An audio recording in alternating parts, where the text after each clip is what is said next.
Hello friends, अब इस video में हम लोग रेक्टिफिकेशन ऑफ एरर्स में क्वेश्चन एंड आंसर की तरफ हम लोग आगे बढ़ रहे हैं। ठीक है, देखो बच्चों, हम लोगों ने रेक्टिफिकेशन ऑफ एरर इस पर्टिकुलर चैप्टर में अब तक क्या क्या देखा है। हमने टाइप्स ऑफ एरर देखे, फिर ऐसे टाइप के एरर देखे जो ट्रायल बैलेंस को अफेक्ट करेंगे या नहीं करेंगे, वो भी हमने देख के रखा था।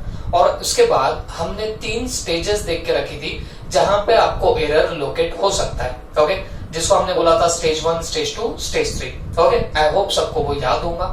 अब हम लोग थोड़ा सा क्वेश्चन आंसर की तरफ आगे बढ़ रहे हैं। ठीक है, अब देखो बच्चों, मैंने इस पर्टिकुलर चैप्टर के नोट्स को 4 डिवाइडेशंस में डाल के रखा हुआ है। 4 डिवाइडेशन कैसे? स्टेज 1 के क्वेश्चन, स्टेज 2 के क्वेश्चन, स्टेज 3 के क्वेश्चन और कुछ मिसलेनियस क्वेश्चन भी मैंने इसके अंदर डाल के रखे हुए। ओके, तो मैं सबसे पहले अभी डिस्कशन करूंगा उन्हीं मिसलेनियस क्वेश्चन की। सबसे पहले हम लोगों का डिस्कशन कहां पे जा रहा है? मिसलेनियस क्वेश्चंस में। तो मिसलेनियस वैरायटी में क्वेश्चन नंबर 2 पे हम लोग जा रहे हैं। ये क्वेश्चन नंबर 2 आरटीपी नवंबर 2018 का है। ओके, तो मैं मिसलेनियस वाली वैरायटी में हूं और क्वेश्चन नंबर 2 में यहाँ पे देख रहा हूं। ओके, जो आरटीपी नवंबर 2018 का है। ठीक है, चल तो हम लोग एक एक करके देखते जाते हैं किसमें पूछा गया है। Mainly speaking this is theoretical question, इसके लिए हम लोग क्या कर रहे हैं, पहले इसको एक बार निपटा देते हैं। ठीक है, चल classify the following errors under the 3 categories: error of omission, error of commission, error of principle. तो उसने क्या बोला है आपको, यहाँ पे कुछ उसने 5 एडजस्टमेंट दी है और आपको बोला गया है कि आप इसको टाइप ऑफ एरर में क्लासिफाई कर दो। तो आपको भी पता है टाइप्स ऑफ एरर 3 टाइप के होंगे: error of omission, error of commission और एरर ऑफ प्रिंसिपल। बस ये 3 में ही आपको क्या करना है, जवाब देने हैं। ठीक है, चलो फर्स्ट मेरे को आप लोग याद करके बताना, एरर ऑफ ओमिशन किसको बोला जाता है? जब आपकी कोई एंट्री का इफेक्ट पूरी तरह से छूट गया या पार्शियली छूट गया तो उसको हम लोग क्या बोलेंगे, error of omission. Error of commission किसको बोलेंगे? जब आपके wrong account, wrong amount, wrong side, wrong totalling, ये सब चीजें होती है, रॉन्ग बैलेंसिंग होता है, तो वो एरर ऑफ कमीशन रहेगा। और एरर ऑफ प्रिंसिपल कब रहेगा? कैपिटल को रेवेन्यू, रेवेन्यू को कैपिटल ट्रीट कर लिया तो वो आपका क्या रहेगा बताना, आपका एरर ऑफ प्रिंसिपल रहेगा। ओके, चल तो हम लोग सबसे पहला पॉइंट देखते हैं, sale of furniture credited to sale account. तो आपने क्या किया, आपने सेल ऑफ फर्नीचर किया और क्रेडिट किसको कर दिया, सेल्स अकाउंट को। अब मुझे एक बात बताओ, फर्नीचर तो तुम्हारी एक असेट हो गई। ठीक है, तो असेट हो गई तो आपने फर्नीचर सेल की एंट्री एक्चुअल में क्या मारनी चाहिए थी, कैश आई, तो cash account debit to furniture करना चाहिए था, क्योंकि फर्नीचर इज असेट। तो असेट आपकी अब जा रही है तो उसको आपको क्रेडिट करना चाहिए था, लेकिन आपने क्रेडिट किसको कर दिया, सेल्स को। अरे हम लोग सेल्स को कब क्रेडिट करते हैं, जब हम लोग गुड्स सेल करते हैं तब जाके हम लोग सेल को क्रेडिट करते हैं। बट हमने यहाँ पे गुड्स सेल किया क्या? नहीं, हमने तो यहाँ पे फर्नीचर सेल किया। तो फर्नीचर सेल किया तो डेफिनेटली आपको नहीं लगता, फर्नीचर सेल किया तो फर्नीचर को क्रेडिट होना चाहिए था, तो हमने फर्नीचर के प्लेस पे सेल्स को क्रेडिट कर दिया। ओके, तो आपको ये बात समझनी पड़ेगी, सेल ऑफ फर्नीचर, फर्नीचर बेचना, असेट बेचना, ये कभी कभार एक बार होगा या रोज रोज बेचते हो? तो जवाब आएगा सर हम लोग तो कभी कभार एक बार बेचते। तो आपको याद आ रहा है कुछ, जब कभी कभार एक बार आप लोगों को कोई रिसिप्ट होती है, उसको कौन से रिसिप्ट बोला जाता है, कैपिटल रिसिप्ट बोला जाता है। Non recurring in nature, furniture हम लोग बार बार सेल नहीं करते, तो ये नॉन रिकरिंग इन नेचर हो गई आपकी रिसिप्ट। तो आपको क्रेडिट करना चाहिए था फर्नीचर को, लेकिन आपने क्रेडिट किसको कर दिया, सेल्स को। तो आपको नहीं लगता, तो आपने कैपिटल रिसिप्ट को रेवेन्यू रिसिप्ट ट्रीट कर लिया। रेवेन्यू कैसे? अगर सेल्स को आपने क्रेडिट किया है तो आपको भी पता है सेल्स में रिसिप्ट है, बट सेल्स रिकरिंगली होते रहता है, बार बार होने लगता है, तो वो तो रेवेन्यू रिसिप्ट हुआ, है ना। तो यहाँ पे प्रॉब्लम ये हो गई बच्चों कि आपने एक कैपिटल रिसिप्ट को रेवेन्यू रिसिप्ट ट्रीट कर डाला। You are treated capital receipt as what, revenue receipt. तो मेरे को एक बात बताओ, ये तो एरर ऑफ प्रिंसिपल हो गया। मैंने आपको क्या बोला, कैपिटल का रेवेन्यू किया या रेवेन्यू का कैपिटल किया, तो ये हमेशा आपका क्या रहेगा बताना, ये आपका होगा एरर ऑफ प्रिंसिपल। ठीक है, तो इसमें फर्स्ट का आंसर क्या आने वाला है बताना, एरर ऑफ प्रिंसिपल,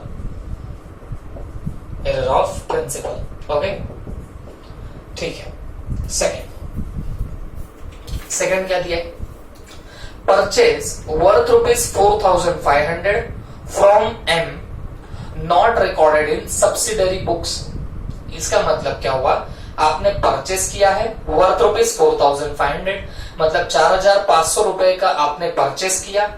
किससे परचेस किया? एम से परचेस किया, but not recorded in subsidiary book. लेकिन आपने उसको सब्सिडरी बुक में कहीं पे भी रिकॉर्ड नहीं किया। मैंने आपको बताया था ना, subsidiary book, purchase book, sales book, purchase return, sales return, ये सारे आपके क्या बनते हैं? आपके सब्सिडरी बुक्स बन जाते हैं। तो आपने क्या किया था? आपने परचेस किया था 4,500 का एम से, लेकिन आपने सब्सिडरी बुक में उसको कहीं पे भी रिकॉर्ड नहीं किया। तो अब मुझे एक बात बताना, तो ये तो वो बात हो गई ना कि आपने परचेस करते हुए भी फिर भी आपने उसकी कोई एंट्री पास नहीं की, आपने रिकॉर्ड नहीं किया, इसका मतलब आपने कोई इफेक्ट नहीं दिया। तो जब आपका कोई इफेक्ट मिस आउट हो जाता है, आपसे कोई इफेक्ट रह जाता है, छूट जाता है, तो उसको तो हम लोगों ने क्या नाम दिया था? Error of omission. बात समझ में आ गई? तो यहाँ आपने परचेस किया था, लेकिन ये अगर सब्सिडरी बुक में रिकॉर्ड ना हुआ हो तो ये आपका बनेगा एरर ऑफ ओमिशन। ठीक है, तो ये हम लोग यहाँ पे लिख देते हैं कि सेकंड का आंसर आएगा एरर ऑफ व्हाट? ओमिशन। तो ये टोटल ओमिशन हो गया। तो टोटल है कि पार्शियल है वो लिखने की जरूरत नहीं, आप लोग सिर्फ एरर ऑफ ओमिशन लिख दो, काफी रहेगा। ठीक है, next, credit sale wrongly passed through purchase book। मतलब क्या हुआ? क्रेडिट सेल था जो आपने गलती से परचेज बुक से पास ऑन कर दिया। तो इसका तो मतलब ऐसा हो गया कि हमने किया था क्रेडिट पे सेल, बट रिकॉर्डिंग कैसे हो गई बताना? क्रेडिट परचेज की रिकॉर्डिंग हो गई। तो आपको नहीं लगता wrong account, wrong amount, wrong totalling, wrong balancing, wrong side, यहाँ तो सबके सब रॉन्ग हो गया ना। यहाँ तो आपने क्रेडिट सेल को क्रेडिट परचेस से ट्रीट कर लिया, ट्रांजैक्शन ही गलत पकड़ लिया। तो आपको नहीं लगता कि आपका यहाँ पे रॉन्ग अकाउंट आ गया, रॉन्ग साइड भी आ गई, क्योंकि परचेस डेबिट होता था तो यहाँ सेल्स आपने क्रेडिट कर दिया। तो इन शॉर्ट ये पूरी की पूरी आपने गलती कर दी। तो ये गलती को हम लोग कौन सी गलती बोलेंगे? Error of commission. ओके, तो this will be also what? Error of commission. Third number पे एरर ऑफ कमीशन। ठीक है, उसके बाद आगे बढ़ते हैं। तो याद रखो, अगर आपने सेल को परचेस ट्रीट कर लिया या परचेस को सेल्स ट्रीट कर लिया, ये तो आपका क्या बन जाएगा बताना? ये आपका एरर ऑफ कमीशन बनेगा। ये आपकी एकदम भी छपरी सी गलती हो गई। तो ऐसी जो आपके तरफ से गलती होती है तो इसको क्या बोलेंगे? Error of commission. ये कोई एरर ऑफ प्रिंसिपल नहीं है। किसी के दिमाग में आएगा सर जैसे सेल था लेकिन हमने परचेस ट्रीट कर दिया तो प्रिंसिपल का लफड़ा हुआ। प्रिंसिपल का नहीं बोल सकते बच्चों, सिर्फ जो एक बुक थी सेल्स बुक, तो उसके जगह आपने परचेस बुक में रिकॉर्ड कर दिया, है ना। तो आपने ट्रांजैक्शन को गलत ट्रीट कर लिया। यहाँ अकाउंटिंग का लफड़ा नहीं हुआ, यहाँ तुम्हारे दिमाग का लफड़ा हुआ। बात समझ में आ गई? तो जब तुम्हारी खुद की गलतियां होती है, तुम खुद कमिट करते हो गलती, तो उसको बोलते हैं एरर ऑफ कमीशन। बात समझ में आ गई? तो इसके लिए हम लोग इसको एरर ऑफ कमीशन बोलने वाले। ठीक है, फोर्थ नंबर पे machinery sold on credit to Mohan. मतलब आपने मशीनरी सेल करी है और क्रेडिट पे सेल करी है, और वो भी किसको सेल करी बताना? मोहन को। रिकॉर्डेड इन जनरल प्रॉपर, और ये रिकॉर्ड कहां पे हुई है? जनरल प्रॉपर में रिकॉर्ड हुई है, but omitted to be posted. Okay, तो सीधी सी बात, आपने मशीन सेल करी।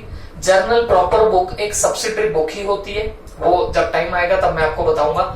तो मशीनरी सोल्ड की थी मोहन को क्रेडिट पे, वो जर्नल बुक में तो रिकॉर्ड हो गई, but omitted to be posted. Posted का मतलब होता है लेजर पोस्टिंग करना। तो जर्नल प्रॉपर में तो एंट्री आ गई, बट उसका पोस्टिंग नहीं हुआ, मतलब लेजर में उसका डालना नहीं हुआ।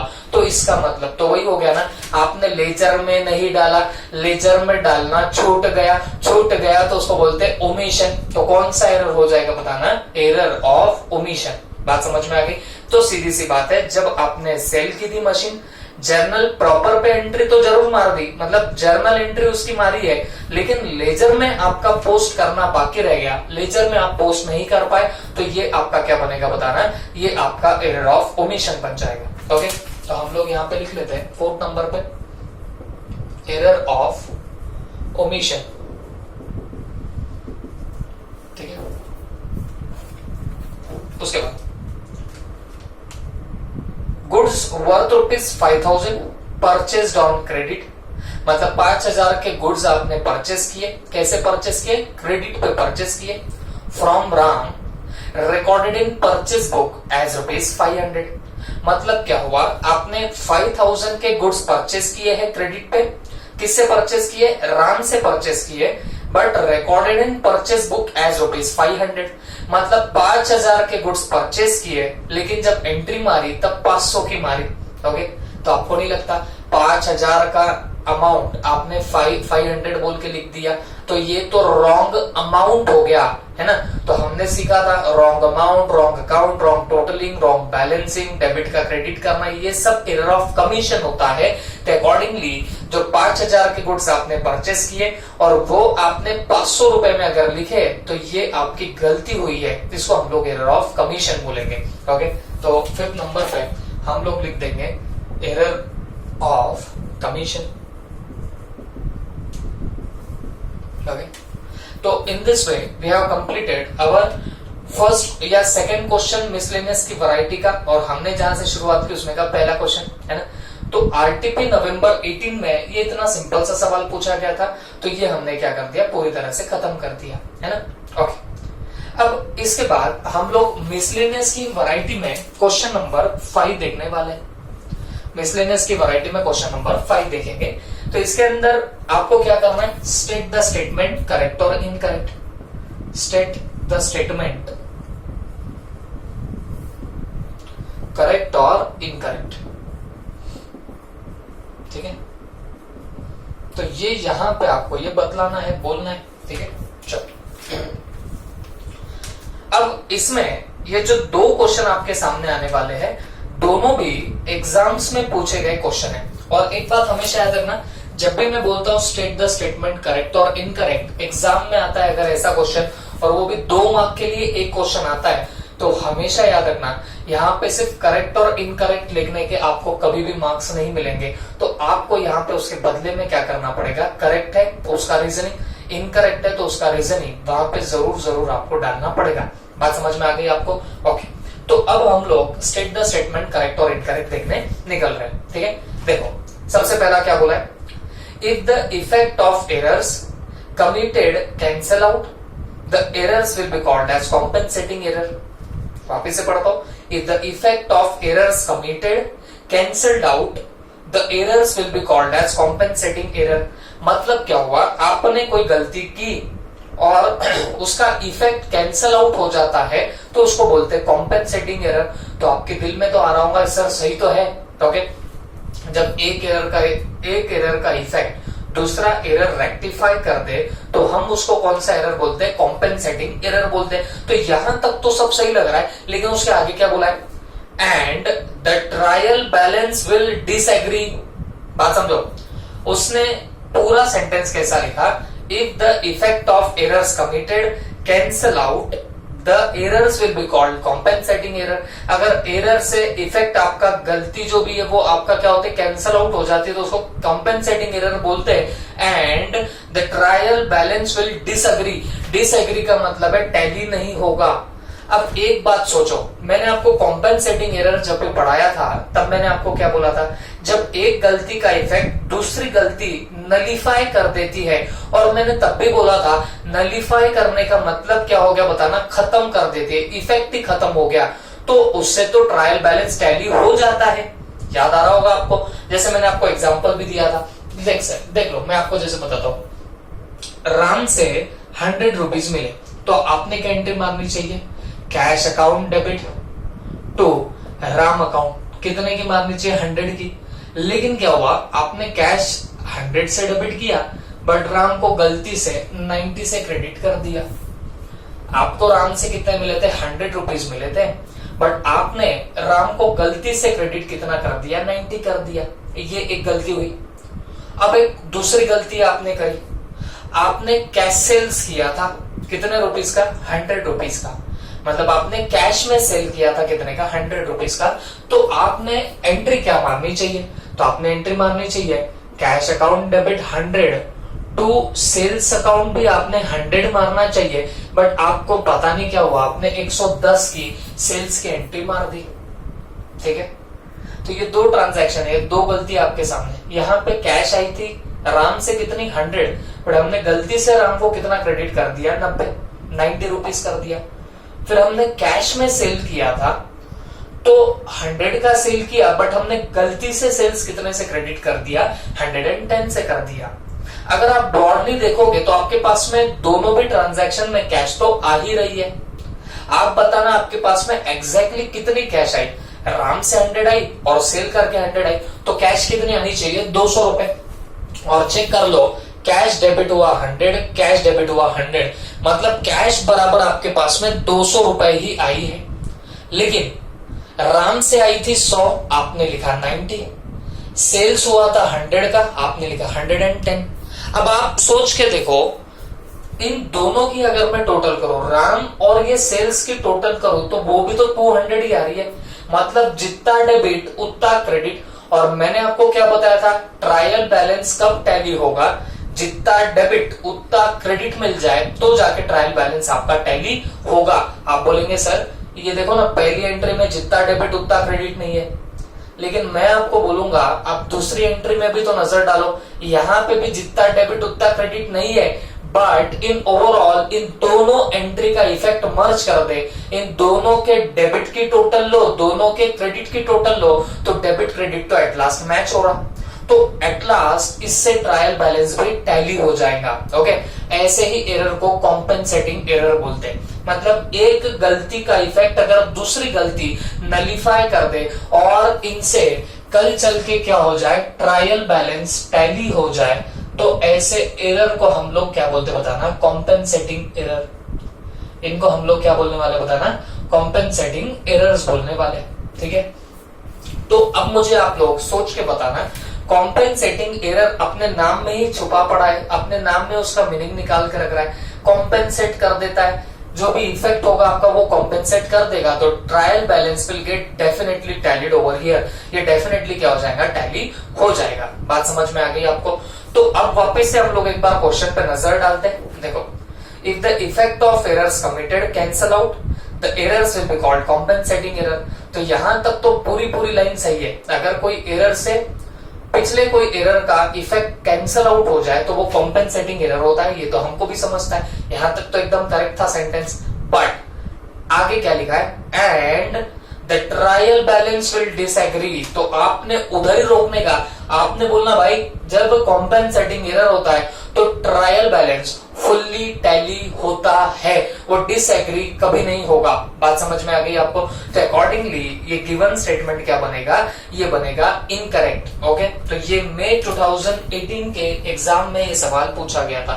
ओके, तो ये जो फर्स्ट क्वेश्चन था मई 2018 का, इसका आंसर क्या आएगा बताना, इनकरेक्ट। ओके, और इसकी अब रीजनिंग देनी पड़ेगी। तो आप रीजनिंग में क्या लिखोगे बच्चों, तो रीजनिंग में ये लिखना पड़ेगा, when if the effect of errors committed cancel out, the errors will be called as compensating error. It is true, but when there is compensating error, trial balance will get agree. Trial balance आपका agree होगा, disagree नहीं होगा।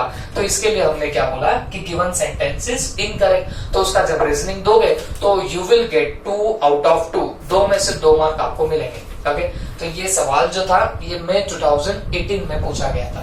समझ में आ गई बात? चल, अब हम लोग क्वेश्चन नंबर 5 में सेकंड देखते हैं। अब ये जो सेकंड था ये पूछा गया था मई 2019 में। ठीक है, थ्योरेटिकल क्वेश्चन की बात कर रहे हैं, ये 2 थ्योरेटिकल एक बार निपट गए, फिर हम लोग सिर्फ प्रैक्टिकल क्वेश्चन से देखने वाले पूरे रेक्टिफिकेशन ऑफ एरर के चैप्टर में। ठीक है, चल देखते हैं क्या बोला गया। If the amount is posted in wrong account और it is written on the wrong side of the account, it is called as error of principal.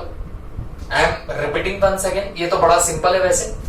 If the amount is posted in wrong account, मतलब आपने wrong account में amount post करी, और it is written on wrong side, मतलब debit का credit किया या credit का डेबिट किया, it is called as error of principle. तो आपने बोलना है नहीं भाई ये तो सेंटेंस ही इनकरेक्ट है, it will be error of what, commission. ये एरर ऑफ कमीशन रहेगा, ना कि आपका एरर ऑफ प्रिंसिपल रहेगा। ओके, तो हम लोग यहाँ पे भी लिखने वाले हैं क्या, इनकरेक्ट। क्यों रे बच्चों, आपको बहुत अच्छे से याद होगा ना, हमने पढ़ा था wrong account, wrong amount, wrong totalling, wrong balancing और डेबिट का क्रेडिट करना, ये ऐसे कुछ उठाने करते हो तो ये एरर ऑफ कमीशन रहेगा, ना कि एरर ऑफ प्रिंसिपल। ये मैंने आपको बहुत पहले ही बताया था। ओके, तो इनकरेक्ट लिखोगे और उसके बाद रीजनिंग में ऐसे डाल दोगे क्या कि रॉन्ग साइड, या फिर आप लोग अगर क्या करते हो रॉन्ग अकाउंट में पोस्ट करते हो, this will be error of commission and not error of principle, इतना लिख दो। यहाँ पे भी आप लोग 2 मार्क क्लेम कर पाओगे। Is that clear?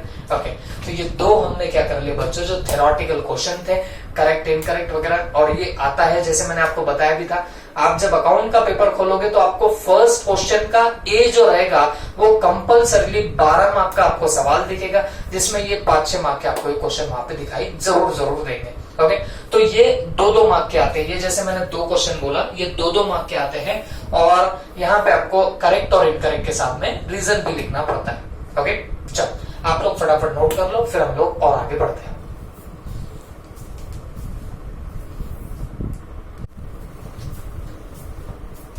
चलो बच्चों, अब हम लोग हमारे प्रैक्टिकल्स के लिए शुरुआत कर रहे हैं। ओके, तो हम लोग सबसे पहले हमारे नोट्स का स्टेज 1 का क्वेश्चन नंबर 1 देख रहे हैं, जो आपको मॉड्यूल में इलुस्ट्रेशन 2 मिल जाएगा। ओके, इल्लू 2, ठीक है। चलो अब हम लोग एक बार उसको रीड कर लेते हैं और उसको साथों साथ सॉल्व करेंगे। ओके, अब मैं पहले एक बात आपको बता दूं, जब भी आपको रेक्टिफिकेशन ऑफ एरर्स का चैप्टर अगर करना हो, मतलब जब आपको क्वेश्चन आ जाए, जब आपको अगर एग्जाम में उसका आंसर लिखना हो, तो आप हमेशा सिर्फ और सिर्फ रेक्टिफाइड एंट्रीज पास करके आओगे। लेकिन जैसे मैं आपको बता रहा हूं कि ये जो है हम लोग अब अंडरस्टैंडिंग के पर्पस के लिए कर रहे हैं, हमको तो बेस रखना है, फिर बेस से हमको सीखते सीखते आगे बढ़ना है। तो पहले मैं क्या करूंगा, आपको रॉन्ग एंट्री, करेक्ट एंट्री और रेक्टिफाइड एंट्री, इनके थ्रू मैं आपको सिखाने की कोशिश करूंगा। ओके, तो आपने हमेशा क्या करना, यहाँ पे सीख के लेना, रॉन्ग क्या आएगी, करेक्ट क्या आएगी, फिर रेक्टिफाइड क्या आएगी, ये आप लोग यहाँ पे सीखना, और आपकी नोटबुक में थोड़ी सी जगह छोड़ देना। मतलब क्यों, रेक्टिफाइड एंट्रीज आपको जर्नल के फॉर्मेट में लिखने के लिए आप लोगों ने बाद में प्लेस छोड़ देने की। ओके, जब एग्जाम में आंसर लिखने जाओगे तो वैसे लिखना जैसे आप लोग वो जर्नल का फॉर्मेट बनाओगे, बट वो समझने के लिए हम लोग क्या कर रहे हैं, करेक्ट एंट्री, रॉन्ग एंट्री और रेक्टिफाइड एंट्री, इसके थ्रू हम लोग सीखेंगे। ठीक है, चल अब फर्स्ट क्वेश्चन देखिए। ₹500 paid for furniture purchased has been charged to ordinary purchase account. I'm repeating once again. ₹500 paid for furniture purchased, मतलब आपने 500 रुपए पे किए, काहे के लिए पे किए, फर्नीचर परचेस करने के लिए। Has been charged to ordinary purchase account, तो लेकिन वो गलती से आपने चार्ज कर दिया, कहां पे, आपने परचेस अकाउंट को चार्ज कर दिया। ओके, तो जैसे मैंने आपको एक प्रीवियस वीडियो में बताया था कि ऐसे ट्रांजैक्शन देखोगे तो सबसे पहले आपने क्या करना, आपने देखना कि एक्चुअल ट्रांजैक्शन किस चीज का है। तो ये सब पढ़ के हमको एक बात समझ में आओगी, ₹500 पेड फॉर फर्नीचर परचेज, मतलब ये ट्रांजैक्शन था फर्नीचर परचेज का। ओके, तो अगर फर्नीचर परचेज का ट्रांजैक्शन है तो मुझे आप लोग बताना। मैं यहाँ पे इसके 3 पार्ट करता हूँ। यहाँ पे करेक्ट एंट्री आएंगी मेरी, यहाँ पे मैं रॉन्ग एंट्रीज निकालूंगा, और यहाँ पे मेरी कौन सी आएगी, रेक्टिफाइड एंट्री मैं यहाँ पे पास करूंगा। ओके, चलो तो अब हम लोग शुरुआत करते हैं फर्स्ट क्वेश्चन की, है ना। ये जो फर्स्ट एडजस्टमेंट आपको दिख रही है, तो इसके हम लोग डिस्कशन कर लेते हैं। तो मुझे एक बात बताओ, ₹500 पेड फॉर फर्नीचर परचेज्ड है, तो मतलब आपने एक्चुअल में क्या परचेज किया, फर्नीचर। तो फर्नीचर परचेज की आप मेरे को एंट्री बताना। फर्नीचर हमारे पास आएगा और फर्नीचर असेट है, और हमेशा याद रखो असेट को बढ़ाने के लिए डेबिट करते हैं, या वो भी नहीं समझता तो फर्नीचर रियल अकाउंट है, और रियल का रूल क्या होता है बताना, debit what comes in. Okay, तो फर्नीचर अकाउंट डेबिट होगा, और आपके पास से क्या जाएगा, कैश जाएगी, क्योंकि आपने पेड 500 बोला ना, 500 रुपए पे किए फर्नीचर परचेस करने के। तो आपकी करेक्ट एंट्री में अगर मैं मारने जाऊं तो करेक्ट एंट्री क्या आएंगी बताना। करेक्ट एंट्री तो आएंगी furniture account debit 500 to cash account, और ये कितनी आने वाली बताना, 500। दैट्स इट, ये हो गई मेरी यहाँ पे कौन सी, करेक्ट एंट्री। देखो जैसे मैं बता रहा हूँ, नरेशन वगैरह जो है वो आपको बाद में लिखना है जब आप फेयर करोगे। मैं यहाँ पे आपको करेक्ट, रॉन्ग और रेक्टिफाइड बताऊंगा। फिर ये जो रेक्टिफाइड एंट्रीज में जो इस फॉर्मेट में मार रहा हूं, इसको आपको प्रॉपर जर्नल के फॉर्मेट में क्या करना पड़ेगा, रेक्टिफाइड एंट्रीज को वहां पे डालना पड़ेगा। और जो रियल आंसर होता है, जैसे मैं आपको बता रहा हूँ, वो रेक्टिफाइड एंट्रीज से ही आपको रियल आंसर डालना पड़ेगा। ओके, ठीक है। ₹500 paid for office furniture purchase has been charged to ordinary purchase account. तो उसने बोला कि भाई ऑफिस फर्नीचर परचेस किया था, बट वो चार्ज कर दिया आपने ऑर्डिनरी परचेस को। चार्ज करना मतलब एक्सपेंस आउट करना, और एक्सपेंस आउट करना मतलब डेबिट करना, क्योंकि आप हमेशा सारे एक्सपेंडिचर को डेबिट करते हो। बात समझ में आ गई ना? नॉमिनल का रूल क्या है? Debit all expenses and losses. बात समझ में आ गई आपको? तो अकॉर्डिंगली आप लोग क्या करने वाले हो, आपने गलती काय में करी, आपने फर्नीचर को डेबिट करने के बजाय आपने परचेस को डेबिट कर दिया। तो आपकी एंट्री यहाँ पे क्या हुई होंगी, wrong entry. Purchase account debit 500 to cash account. अब देखो, तब मैंने बहुत स्ट्रेस दे दे के आपको सिखाया था उस प्रीवियस वीडियो में। मैंने आपको क्या बोला था, जब कोई एक ही आइटम के बारे में बोला है ना कि यहाँ पे गलती हुई है, तो बस उसी आइटम में गलती होती है और मान लिया जाएगा कि बाकी का आइटम यहाँ पे प्रॉपरली एंटर हो चुका था। तो यहाँ करेक्ट एंट्री आती थी furniture account debit to cash, but जैसे एडजस्टमेंट में दिया था but charged to purchase account, तो हमने बोला सिर्फ फर्नीचर के जगह पे उसने परचेस लिख दिया, मतलब कैश का इफेक्ट उसने बराबर दिया। ये हमने हमारे मर्जी से यहाँ पे लिखा हुआ है, ठीक है। अब सवाल आता है रेक्टिफाइड एंट्री का। अब हम अगर रेक्टिफाइड एंट्री पास करने जाए तो क्या करेंगे, पहले घूर लो आपकी करेक्ट एंट्री को। करेक्ट एंट्री के हिसाब से डेबिट में आना चाहिए था फर्नीचर, क्रेडिट में आनी चाहिए थी कैश। अब रॉन्ग एंट्री में देखो कोई इफेक्ट बराबर गए हैं या नहीं। फर्नीचर डेबिट होना था तो हमने गलती से परचेज डेबिट कर दिया, ये तो गलत हुआ। कैश क्रेडिट होना चाहिए था और गलत एंट्री में भी कैश ही क्रेडिट हुआ, इसका मतलब ये कैश का इफेक्ट यहाँ पे बराबर जा चुका है। तो अगर इसका इफेक्ट बराबर गया इस कैश का, तो रेक्टिफाइड एंट्री में उसको लेने की जरूरत नहीं रहेगी। तो मैंने आपको बताया था जिसका इफेक्ट बराबर हो जाए तो उसको लगाओ काटा, तो हमने लगाया कैश को काटा। अब क्या बचा, फर्नीचर बचा और परचेस बचा। बोलो, अब हम रेक्टिफाइड एंट्री बना रहे हैं। करेक्ट एंट्री के हिसाब से डेबिट में क्या चाहिए, फर्नीचर, तो आप रेक्टिफाइड एंट्री में लिख दो फर्नीचर अकाउंट। बोलो कितना लिखेंगे, 500। तो मतलब ये फर्नीचर डेबिट में आना चाहिए था, तो हमने रेक्टिफाइड एंट्री में देखो डेबिट में डाल दिया, तो मतलब इसका बराबर इफेक्ट हमने यहाँ पे ला लिया। अब लेकिन गलती से हमने परचेस को डेबिट कर रखा था 500 रुपए से, वो गलती से किया था। अब मैंने आपको बताया अगर गलती से डेबिट किया ना, इसको उड़ाओ, परचेस को उड़ाओ, तो परचेस डेबिट है, उसको उड़ाने के लिए क्या करना पड़ेगा, उसको क्रेडिट करना पड़ेगा। तो हम क्या करेंगे, to purchase account, to purchase account. तो अगर मैं मेरी रेक्टिफाइड एंट्री की यहाँ पे बात करूं, तो मेरी रेक्टिफाइड एंट्री क्या बन रही है, furniture account debit to purchase account 500। बात समझ में आ गई आपको? अब एक बात बताओ, ये जब हम लोग रेक्टिफाइड एंट्री पास कर रहे थे, क्या हमको एंट्री पास करने आई कि नहीं आई? मैं वैसे नहीं पूछ रहा हूं कि तुमको जमी कि नहीं जमी, मैं कैसे पूछ रहा हूं कि क्या डेबिट को क्रेडिट यहाँ पे मैच हो रहा था क्या, ड्यूअल एस्पेक्ट मैच हो रहा था क्या? तो आप जवाब देंगे जी हाँ सर, मैच तो हो गया। तो इसका मतलब क्या हुआ, ये हमारे स्टेज 1 में देखो हमने 2 पार्ट किए थे। अगर तुमको एंट्री पास करना आ रहा होगा, मतलब जब रेक्टिफाइड एंट्री पास कर रहे हो, तो अगर ड्यूअल एस्पेक्ट मैच हो रहा होगा तो आप एंट्री पास कर दो। तो देखो यहाँ ड्यूअल एस्पेक्ट मैच हो रहा था तो हमने क्या कर दी, एंट्री पास कर दी। अगर यहाँ ड्यूअल एस्पेक्ट मैच नहीं होता तो हमको यहाँ एंट्री मारना नहीं जमता, याद रखना, क्योंकि हम लोग कहाँ पे, स्टेज 1 में है। बात समझ में आ गई आपको? तो ये यहाँ पे एंट्री मारनी आई तो हमने क्या कर लिया, एंट्री भी पास कर ली। आई होप आपको समझा होगा कि मैंने रेक्टिफाइड एंट्री यहाँ पे पास कैसे किया हो। ओके, चल अब हम लोग थोड़ा सा और आगे बढ़ते हैं। Second, repairs made were debited to building account ₹50। Repairs made were debited to building account, मतलब आपने रिपेयर्स किए और लेकिन डेबिट कर दिया किसको, बिल्डिंग को। अब एक बात बताओ, इसमें एक्चुअल ट्रांजैक्शन आपको काय का लग रहा है? तो सर एक्चुअल ट्रांजैक्शन तो मुझे रिपेयर्स का लग रहा है, ऐसे आप लोग बोलोगे। तो रिपेयर किया है, हो सकता है बिल्डिंग को किया है, तो रिपेयर करने की एंट्री क्या होंगी बताना? Repairs account debit. लेकिन रिपेयर्स तो बिना पैसे के होता क्या? नहीं, तो आपने कैश भी दी होगी, तो एंट्री क्या आती है? Repairs account debit to cash account. ठीक है, तो रिपेयर्स हुआ है, तो यहाँ करेक्ट एंट्री क्या आनी चाहिए? करेक्ट एंट्री आएगी repairs account debit, repairs account debit. Okay, लेकिन कितने से आएगा बताना? 50 रुपीज से रिपेयर्स आपका यहाँ पे डेबिट होगा टू हम लोग क्या करेंगे? Cash account. और कैश भी कितने से क्रेडिट होगा बताना? 50 रुपीज से यहाँ पे कैश आपका क्रेडिट हो जाएगा। तो रिपेयर्स अकाउंट डेबिट टू आपने क्या कर दिया? कैश कर दिया 50 रुपए।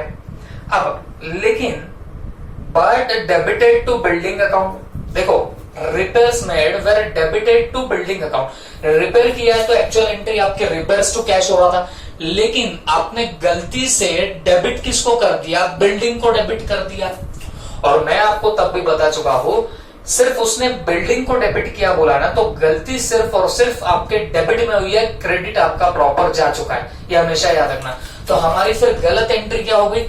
तो भाई उसने गलती से बिल्डिंग को डेबिट किया ना, तो हम लोग क्या करेंगे? Building account debit, building account debit to cash account. ये हमारी क्या हो जाएगी? यहाँ पे गलत एंट्री होगी। देखो रिपेयर्स किया था तो उसकी correct entry repairs to cash होती, बट उसने बोला but debited to building account, मतलब उसने गलती से बिल्डिंग डेबिट किया, तो बिल्डिंग डेबिट टू कैश हमने यहाँ पे कर दिया। कितने रुपए से बताना? 50 रुपए, 50 रुपए, दैट्स इट। अब बारी आई रेक्टिफाइड एंट्री पास करने की, है ना। अब थोड़ी सी स्पीड बढ़ाएंगे। रेक्टिफाइड एंट्री आप लोग अब कैसे पास करोगे बच्चों? पहले करेक्ट एंट्री घोरो, मेरे को बताओ करेक्ट एंट्री के हिसाब से डेबिट होना था रिपेयर्स को, रॉन्ग एंट्री में किसको डेबिट हो गया? बिल्डिंग को। ये गलत इफेक्ट है, ठीक है। करेक्ट में क्रेडिट होना था कैश को, और आपने गलती में भी कैश को ही क्रेडिट किया। इसका मतलब आपका क्रेडिट बराबर गया हुआ है। तो अगर ये बराबर गया तो इसको रेक्टिफाइड एंट्री में हम लोग डालेंगे नहीं। तो ये मैंने कैश अकाउंट यहाँ पे काटा लगाया, इसको भी मैंने यहाँ पे काटा लगा दिया। ओके, कैश कैश उड़ा दिया क्योंकि इसका इफेक्ट यहाँ पे प्रॉपर जा चुका है, ठीक है। अब मुझे एक बात बताओ, रेक्टिफाइड अगर आपको एंट्री पास करनी है तो ये रिपेयर्स अकाउंट यहाँ पे डेबिट हुआ है। ओके, तो रेक्टिफाइड एंट्री में भी आप लोग रिपेयर्स डेबिट होना चाहिए था, तो आप आपके शुभ हाथों से क्या करो? रिपेयर्स को डेबिट कर दो। तो देखो मैंने यहाँ पे रिपेयर्स को क्या कर दिया? डेबिट कर दिया। कितने से? 50। रिपेयर्स को डेबिट होना चाहिए था, तो आप आपके हाथों से डेबिट कर दो 50।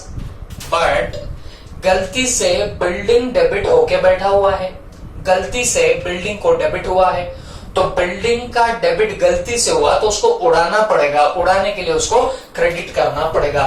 तो रेक्टिफाइड एंट्री में आप लोग उसको क्या लिख दोगे? To building account, to building account. कितने से आएगा बताना? 50 रुपए से आएगा।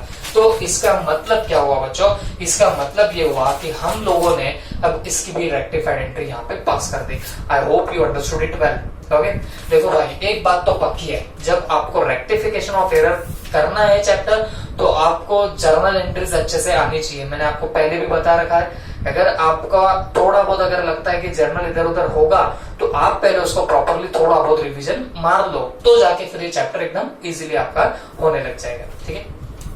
Next, an amount of ₹100 withdrawn by proprietor for his personal use has been debited to trade expenses account.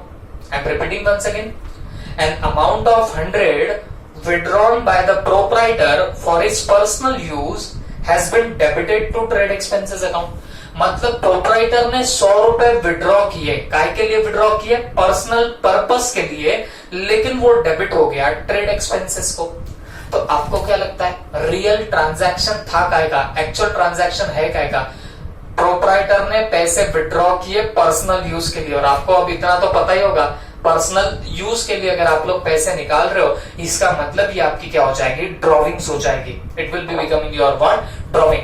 तो एंट्री क्या आती है ड्रॉइंग की? पैसे निकाले तो पैसे गए, और ड्रॉइंग को हम लोग क्या करते हैं? डेबिट। तो एंट्री यहाँ पे करेक्ट एंट्री क्या आनी चाहिए आपकी? Drawings account debit, drawings account debit. और ये कितने से डेबिट होगा? 100 से। ड्रॉइंग्स अकाउंट डेबिट 100 टू क्या कर देंगे बताना, यहाँ पे cash account, to cash account. But अब ये भी 100 से होगा, लेकिन हमारी गलती क्या हुई, देखो हमने क्या किया था, हमने अमाउंट विड्रॉ की थी 100 रुपीज की, तो वो हमने गलती से डेबिट कर दिया ट्रेड एक्सपेंसेस को। डेबिट होना चाहिए था ड्रॉइंग को, बट हमने गलती से डेबिट किया है ट्रेड एक्सपेंसेस को। और मैंने आपको बताया यहाँ सिर्फ डेबिट की गलती बोली ना, तो इसका मतलब क्रेडिट बराबर गया होगा। तो हम लोग क्या करने वाले, रॉन्ग एंट्री यहाँ पे हमारी क्या फ्रेम हो गई होगी, ड्रॉइंग के जगह हमने ट्रेड एक्सपेंसेस डेबिट कर दिए। तो यहाँ पे ट्रेड एक्सपेंसेस अकाउंट डेबिट कितना 100 टू कैश अकाउंट। अब मैंने कैश को क्यों नहीं छेड़ा, क्योंकि कैश का इफेक्ट तो बराबर गया होगा, उसने सिर्फ डेबिट में प्रॉब्लम हुई बताया ना, तो क्रेडिट तो प्रॉपर आपका जा चुका होगा। ठीक है, अब मेरे को एक बात बताना, अब आप घूरो करेक्ट एंट्री को, ड्रॉइंग डेबिट होना चाहिए था बट रॉन्ग में तो ट्रेड एक्सपेंसेस डेबिट हुए। कैश क्रेडिट होना था, कैश बराबर क्रेडिट हुआ। तो जब रेक्टिफाइड एंट्री मारोगे तो ये जो सेम सेम है इसको मार दो काटा, इसको लगा दो काटा, क्योंकि क्या होगा, ये जो ऑलरेडी क्रेडिट होना चाहिए था वही क्रेडिट हो गया, तो आप रेक्टिफाइड एंट्री में उसका कोई इफेक्ट नहीं देंगे। तो इसके लिए हमने कैश कैश पे क्या लगा दिया, यहाँ पे काटा लगा दिया। अब दूसरी बात, ड्रॉइंग को डेबिट होना चाहिए था बट गलती से डेबिट किसको हुआ, ट्रेड एक्सपेंसेस को डेबिट हुआ। तो जिसको डेबिट होना चाहिए था अपने शुभ हाथों से उसको यहाँ पे डेबिट कर दो। तो मैं यहाँ पे क्या करने वाला हूं, drawings account debit, drawings account debit, और ये कितना हो जाएगा 100 टू ये ट्रेड एक्सपेंसेस गलती से डेबिट हुए, तो ये गलती को उड़ाना है, ये डेबिट गलती है, तो डेबिट को उड़ाने के लिए मुझे क्रेडिट करना पड़ेगा। तो मैं यहाँ पे क्या लिख दूंगा, टू ट्रेड एक्सपेंसेस अकाउंट, और वो भी कितना आएगा बताना, 100 आ जाएगा। बात समझ में आ गई आपको। तो अकॉर्डिंगली मैंने यहाँ पे क्या कर दिया, वापिस एक एंट्री यहाँ पे पास करी है। ओके, तो this is your rectified entry. इस वे में जाओगे तो कभी भी आपकी गलती नहीं होगी, है ना। देखो अभी तो हम लोग इन दोनों एंट्रीज का सहारा ले रहे हैं, करेक्ट एंट्री, रॉन्ग एंट्री, और फिर रेक्टिफाइड एंट्री पास कर रहे हैं। आपकी एक लेवल आनी चाहिए जहां पे आप लोग बिंदास हाथ पैर जमा के बैठो और डायरेक्टली आप लोग ये रेक्टिफाइड एंट्री सोचने लग जाओ। उस लेवल में आपको पहुंचना पड़ेगा। बट मैं तो हमेशा बोलूंगा भाई, हमेशा सिक्योर्ड खेलो, क्योंकि ये पूरे मार्क्स दिला के देता है। तो थोड़ा इधर उधर हुआ तो हमारे मार्क्स जा सकते हैं, तो इसके लिए हमेशा सिक्योर्ड खेलो, कोई दिक्कत नहीं। थोड़ा ज्यादा टाइम जाएगा बट पूरे के पूरे मार्क आपके हाथ में आएंगे। ओके, आगे ₹100 paid for rent debited to landlord's account। ₹100 paid for rent debited to landlord's account। अब आप बताओ ये ट्रांजैक्शन हुआ किस चीज का, ये तो रेंट के पेमेंट का ट्रांजैक्शन हुआ। ओके, तो आप मुझे बताना रेंट के पेमेंट की क्या एंट्री आती है। Rent is your expenditure, expenditure बोले तो नॉमिनल अकाउंट हो गया, और नॉमिनल का रूल क्या होता है बताना, debit all expenses and losses, credit all incomes and gain. तो रेंट आपका एक्सपेंडिचर है तो डेफिनेटली आपका रेंट क्या होगा, डेबिट होगा, क्योंकि वो आपका खर्चा है और आपके जेब से पैसा गया होगा, तो पैसे को करना पड़ेगा क्रेडिट। तो आपके रेंट पेमेंट की करेक्ट एंट्री क्या बन रही है, तो करेक्ट एंट्री मेरी बनेगी rent account debit to cash account, rent account debit to cash account. और ये कितने की आएगी बताना, 100 की एंट्री आएगी। ओके, बट वहां पे प्रॉब्लम हमने क्या खड़ी कर दी, but debited to landlord's account. तो जहां पे रेंट को डेबिट होना चाहिए था हमने गलती से लैंडलॉर्ड को डेबिट कर दिया। तो हम यहाँ पे क्या करेंगे बताना, रॉन्ग एंट्री जब पास करेंगे तो उसमें हमने गलती से क्या किया, लैंडलॉर्ड अकाउंट, और ये कितना किया 100, और यहाँ पे क्या करना पड़ेगा, टू कैश अकाउंट, और ये भी कितना आएगा बताना, 100 ही आ जाएगा। ओके, देखो रेंट टू कैश ये आना चाहिए था, बट हमने रेंट के प्लेस पे लैंडलॉर्ड डेबिट कर दिया। तो गलती सिर्फ डेबिट में हुई है तो क्रेडिट तो बराबर क्या होगा, इसलिए हमने कैश जैसा था वैसा रख दिया। अब बात आती है रेक्टिफाइड एंट्री की। तो रेक्टिफाइड एंट्री यहाँ पे पास कैसे होगी, तो देखो कैश कैश बराबर इफेक्ट चला गया, कैश को क्रेडिट होना था तो बराबर कैश आपकी क्रेडिट हुई है, तो इसको लगाएंगे काटा। देखो मैंने इसको काटा लगा दिया। अब रेक्टिफाइड एंट्री पास करनी है। रेंट को डेबिट होना चाहिए था 100, बट आपने रॉन्ग एंट्री में लैंडलॉर्ड को डेबिट कर दिया 100, तो आपको नहीं लगता घपला हुआ है? तो रेंट को डेबिट करना चाहिए था ना, तो आप आपके शुभ हाथों से रेंट को डेबिट कर दो। तो हम क्या करेंगे, रेंट अकाउंट डेबिट कितना 100। अब ये लैंडलॉर्ड गलती से डेबिट हुआ तो इसके डेबिट को उड़ाना है तो इसको हमको क्रेडिट करना पड़ेगा। तो हम यहां पे क्या करेंगे बताना, टू लैंडलॉर्ड अकाउंट, बोलो ये कितना आएगा 100। डेबिट गलती से हुआ तो इसको उड़ाने के लिए हम लोग क्या कर देंगे, क्रेडिट कर देंगे। तो अकॉर्डिंगली यहां पे तुम्हारी ये वापस से एक रेक्टिफाइड एंट्री पास हो चुकी है। ओके, तो ये हमने ऐसे क्या कर दिया, 4 जो ट्रांजैक्शन थे उसका हमने यहाँ पे इफेक्ट दे दिया। ओके, और बचे हैं 3। चलो आगे बढ़ते हैं। Salary 125 paid to clerk due to him has been debited to his personal account. Salary ₹125 paid to clerk due to him has been debited to his personal account. मतलब क्या हुआ, हमने क्या किया, सैलरी का पेमेंट किया क्लर्क को 125 rupees की जो हमको उसको देनी थी, बट हमने उसके पर्सनल अकाउंट को डेबिट कर दिया। ओके, अब एक बात बताना, आप सैलरी पेड कर रहे हो क्लर्क को, अरे भाई किसी को भी सैलरी पे करो ना, सैलरी इज एक्सपेंडिचर, और एक्सपेंडिचर बोले तो ये नॉमिनल अकाउंट हो गया, और नॉमिनल अकाउंट का रूल क्या है, debit all expenses, credit all debit all expenses and losses, credit all incomes and gains.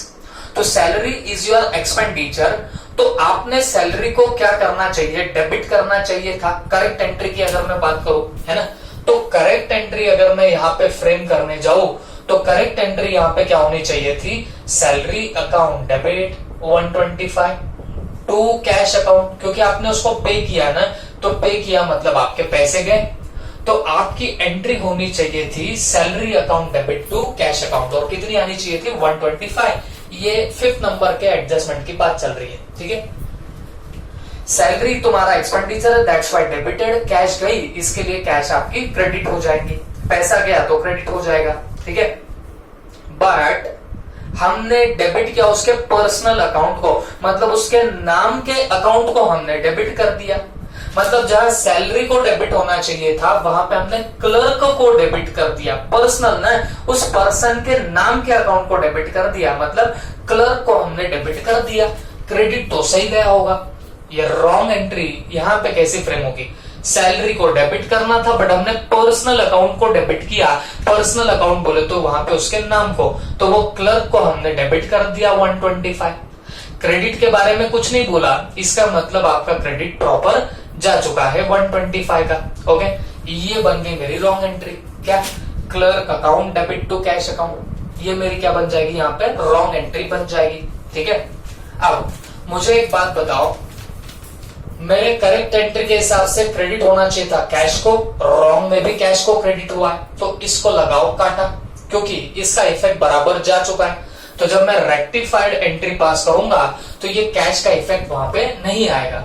अब करेक्ट के हिसाब से किसको डेबिट होना चाहिए था, तो सैलरी को डेबिट होना चाहिए था, तो हुआ क्या, नहीं हुआ, तो आपके शुभ हाथों से उसको डेबिट कर दो, तो सैलरी अकाउंट डेबिट, तो सैलरी अकाउंट डेबिट कितना 125। ओके, उसके बाद तो सैलरी का इफेक्ट तो चला गया, क्लर्क को गलती से डेबिट हुआ तो ये गलती को सुधारो, गलती से डेबिट किया तो उसको उड़ाओ, उड़ाने के लिए उसको क्रेडिट करना पड़ेगा। तो मैं यहाँ पे टू क्या करने वाला हूँ, क्लर्क अकाउंट 125, ये बन गई मेरी rectified entry. Salary account debit to clerk account, ये मेरी यहाँ पे क्या बनती है, रेक्टिफाइड एंट्री बन जाएगी। आई hope you understood it well. Okay, तो आप ये फटाफट इतना नोट करो, फिर हम लोग 2 ट्रांजैक्शन और भी देखते हैं।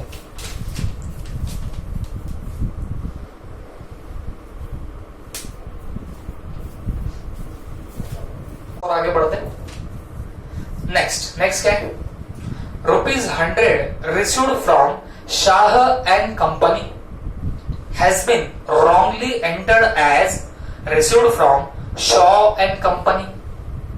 वापिस से पढ़ता हूं, 100 received from Shah and company, मतलब आपको 100 रुपए शाह एंड कंपनी से मिले, has been wrongly entered as from Shaw and company, मतलब मिले शाह एंड कंपनी से, बट आपने ऐसा बता दिया कि शॉ एंड कंपनी से मिले।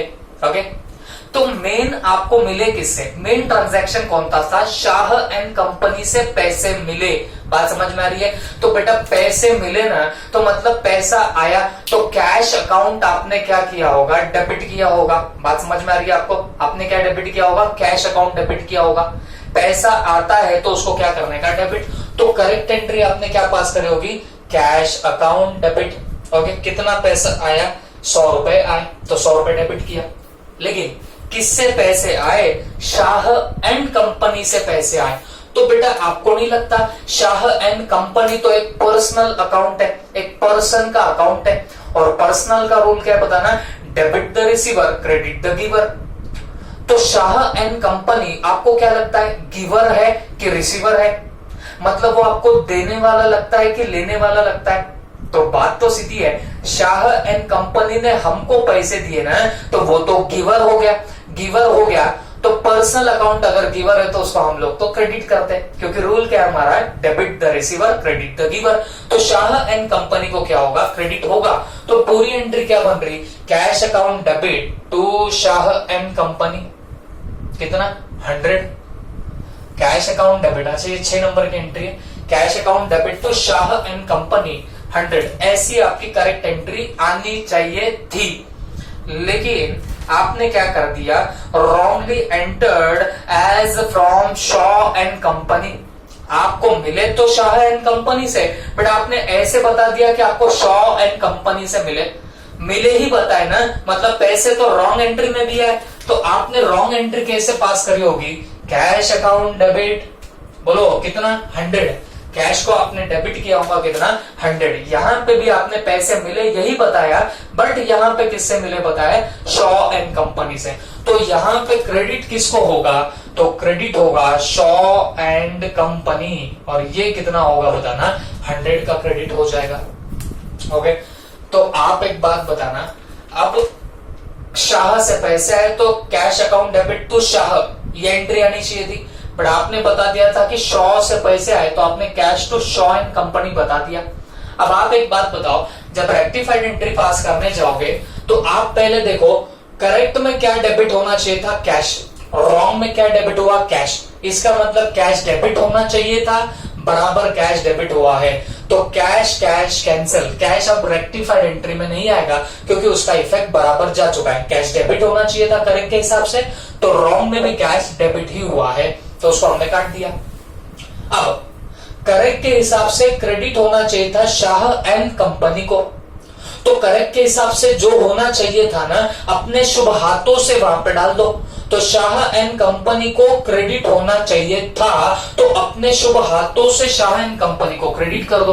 तो मैं यहां पे लिखूंगा टू शाह एंड कंपनी 100, इसको क्रेडिट होना चाहिए था, तो मैंने इसको यहां पे क्रेडिट में डाल दिया। ओके, अब रॉन्ग एंट्री में आपने शॉ एंड कंपनी को क्रेडिट कर दिया है, तो ये गलत है, तो ये गलती उड़ानी है। शॉ को क्रेडिट किया, तो जब आप शॉ को डेबिट कर दोगे तो गलती आपकी रेक्टिफाई हो जाएगी। तो जो गलती से क्रेडिट किया उसको डेबिट कर दो, आपकी गलती रेक्टिफाई हो जाएगी। तो आप क्या करोगे, शॉ एंड कंपनी को डेबिट कर दोगे 100 से, तो आपकी ये गलती रेक्टिफाई हो जाएगी। ओके, वापिस बताता हूं, कैश डेबिट होना चाहिए था, कैश बराबर डेबिट हुआ, तो रेक्टिफाइड एंट्री में उसको कोई जगह नहीं मिलेगी, तो हमने इसको काट दिया। फिर शाह एंड कंपनी को क्रेडिट होना चाहिए था, तो हमने अपने हाथों से शाह एंड कंपनी को क्रेडिट किया। लेकिन जो शॉ एंड कंपनी गलती से क्रेडिट हुआ तो उसको उड़ाना पड़ेगा, शॉ को उड़ाने के लिए हमने उसको डेबिट कर दिया। अकॉर्डिंगली हमारी ये एंट्री यहाँ पे पास हो गई। ठीक है, अब एक last entry, ₹700 paid in cash for a typewriter. आपने 700 रुपए पेड कर दिए, काय के लिए, टाइपराइटर के लिए। Was charge to office expenses account, मतलब आपने टाइपराइटर परचेस करने के लिए 700 पे करे, और लेकिन वो ऑफिस एक्सपेंसेस बोल के रिकॉर्ड हो गया। तो एक्चुअल ट्रांजैक्शन काय का है, टाइपराइटर परचेस का। तो आप बताओ टाइपराइटर की करेक्ट एंट्री क्या आएंगी, टाइपराइटर इज असेट, तो असेट आ रही है, टाइपराइटर आ रहा है हमारे बिजनेस में, रियल अकाउंट है। तो जब भी रियल अकाउंट के रूल की बात करो तो वो रूल क्या होता है ना, डेबिट व्हाट कम्स इन। तो टाइपराइटर तो आ रहा है तो उसको क्या करेंगे, डेबिट। तो करेक्ट एंट्री क्या आनी चाहिए बच्चों 7 नंबर की, typewriter account debit, typewriter account debit. और ये कितने से होगा, 700 से डेबिट होगा टू कैश अकाउंट, क्योंकि आपका पैसा भी जाएगा। देखो भाई टाइपराइटर आएगा तो पैसा जाएगा, तो पैसा जाएगा तो पैसे को क्रेडिट किया कितना, 700। क्लियर हो गया। लेकिन was charge to office expenses, मतलब चार्ज बोले तो एक्सपेंस आउट किया, खर्चा बताया। तो खर्चा बताया मतलब आपने उसको डेबिट कर दिया। किसको डेबिट कर दिया, ऑफिस एक्सपेंसेस को। तो जो टाइपराइटर परचेस किया तो टाइपराइटर डेबिट होना चाहिए था, वो अपने ऑफिस एक्सपेंसेस को वहां पे डेबिट कर दिया। तो अकॉर्डिंगली यहां पे आपकी रॉन्ग एंट्री क्या बन जाती है, office expenses account debit to cash bank account. देखो सिर्फ आपका डेबिट का प्रॉब्लम हुआ है, क्रेडिट का नहीं। तो क्रेडिट बराबर कैश को ही हुआ होगा। तो टाइपराइटर परचेस किया बट हमने चार्ज किसको कर दिया, ऑफिस एक्सपेंसेस को। तो अकॉर्डिंगली हमने ऑफिस एक्सपेंसेस वहां पे डेबिट किया कितना, 700। और यहाँ पे कितना डाला, to cash 700। Is that clear. अब इसकी हम लोग रेक्टिफाइड एंट्री पास करने निकल जाएंगे। Will be passing your what, rectified entry. अब आप मेरे को सपोर्ट करना। देखो कैश क्रेडिट होना चाहिए था, बराबर कैश क्रेडिट ही हुआ है, तो मतलब कैश आपके अब रेक्टिफाइड एंट्री में नहीं आएगी। तो कैश को लगाओ काटा। अब दूसरी बात, टाइपराइटर डेबिट होना चाहिए था तो हुआ क्या नहीं, तो रेक्टिफाइड एंट्री में अपने शुभ हाथों से उसको डेबिट कर दो। तो मैं यहां पे लिखूंगा टाइपराइटर डेबिट, और ये कितना होगा, 700। और ऑफिस एक्सपेंसेस गलती से डेबिट हुआ ना, तो उसको उड़ाने के लिए क्रेडिट कर दो। तो यहां पे लिखेंगे टू ऑफिस एक्सपेंसेस, और ये कितना आ जाएगा बताना, 700। That's it. ओके, तो this is all about your what, this particular question. तो ये हमने कर दिया। अब आपका काम क्या रहेगा, आपका काम रहेगा ये जो रेक्टिफाइड एंट्रीज जो हमने पास करी, इससे आप सेपरेट जर्नल का फॉर्मेट बनाओ और उसमें आप लोग ये सब डाल दो। ओके, और नरेशन फ्लेक्सिबल होते बच्चों, तो आप नॉर्मल में भी अगर नरेशन डाल दोगे, इस ट्रांजैक्शन को इलैबोरेट करते हुए काम आपका बन जाता है। ओके ओके, तो this is all about this particular lecture over here. अब हम लोग अगले लेक्चर में और भी कुछ उसके अच्छे अच्छे क्वेश्चन देखने लग जाएंगे। Okay, thank you.